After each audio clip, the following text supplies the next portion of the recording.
frégate de la Boussole et l'Astrolabe, partis de Brest le 1er août 1785, sont arrivés au port. Par les soins de M.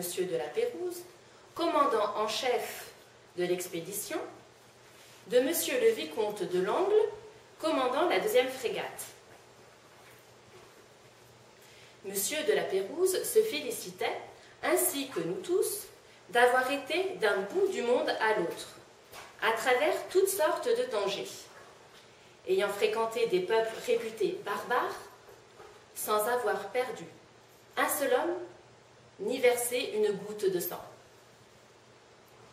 Nous nous regardions enfin comme les plus heureux des navigateurs, d'être arrivés à une si grande distance de l'Europe, sans avoir eu un seul malade, ni un seul homme des 2 équipages atteint du scorbut. Beaucoup de romans de mer, c'est le naufrage, c'est les pertes de vie humaine, c'est tout ce qu'on veut. Alors la Pérouse, vous vous demandez pourquoi nos jeunes femmes, nos lectrices, ont pu lire cette histoire-là. Parce que, comment c'est arrivé, puisqu'on sait que la Pérouse est mort à Vanikoro, hein. Donc les 2 bateaux se sont échoués sur les récifs de la lagune. Eh bien, il y a eu un premier point au Cap Chaka. Il y a la Pérouse qui a donné à un officier les premiers écrits. Donc ils avaient déjà fait tout le tour du Pacifique, hein, donc l'Alaska, ce dont on vient de parler, là, De Langle était mort, je crois. Et non, il n'était pas encore mort, non. Mais il va confier tout un tas de cahiers, c'est pour ça qu'on est au courant de ça. Il va le faire 2 fois, une fois au Kamchatka, donc chez les Russes, et une fois à Botany Bay. Et celui qui va transporter les cahiers, c'est là le petit scoop, eh bien c'est l'oncle de Ferdinand de Lesseps. Parce que Lesseps parle russe, Barthélemy de Lesseps parle russe, donc il va traverser toute la Russie, il va mettre 1 an. Et ce qu'il y a, c'est quand il va arriver en France, eh bien, le naufrage, la Pérouse a disparu, et ainsi de suite.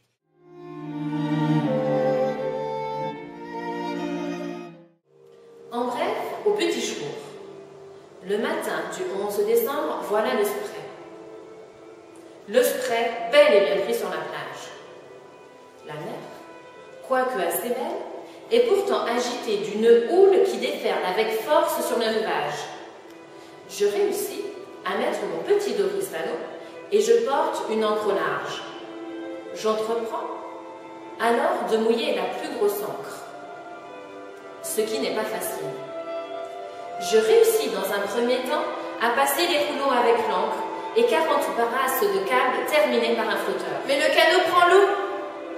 Quand j'arrive assez loin pour mouiller l'encre, il se met à couler, rempli jusqu'au plat-bord. Il n'y a pas un instant à perdre. Si je rate mon coup, tout est foutu. Je saute sur mes pieds, je lève l'encre au-dessus de ma tête et la jette le plus loin possible. À l'instant où l'annexe se retourne. J'attrape le canot retourné et m'y cramponne, car je viens de me souvenir que je ne sais pas nager. J'essaie alors de me redresser, mais avec trop de force. Il fait un tour complet et je me retrouve dans la même situation. Le corps dans l'eau et cramponné au plat-bord.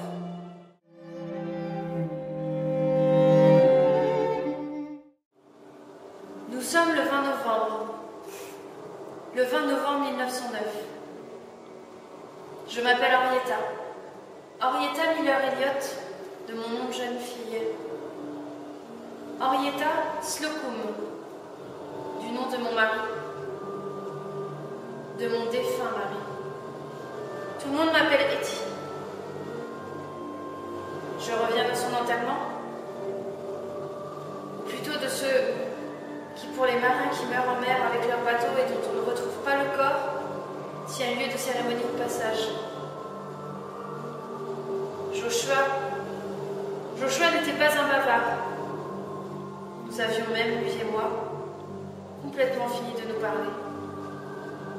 Il ne conversait, à dire vrai, qu'avec la mer, avec des compagnons imaginaires et avec ses bateaux. Pour ne pas l'ennuyer, même là où il était, ceux qui ont parlé de lui à l'église se sont sentis obligés de faire court. Tous ont dit l'essentiel, le grand marin qu'il avait été. Son tour du monde était sur toutes nos lèvres. Personne ne s'est aventuré à dire qu'il avait été un bon époux.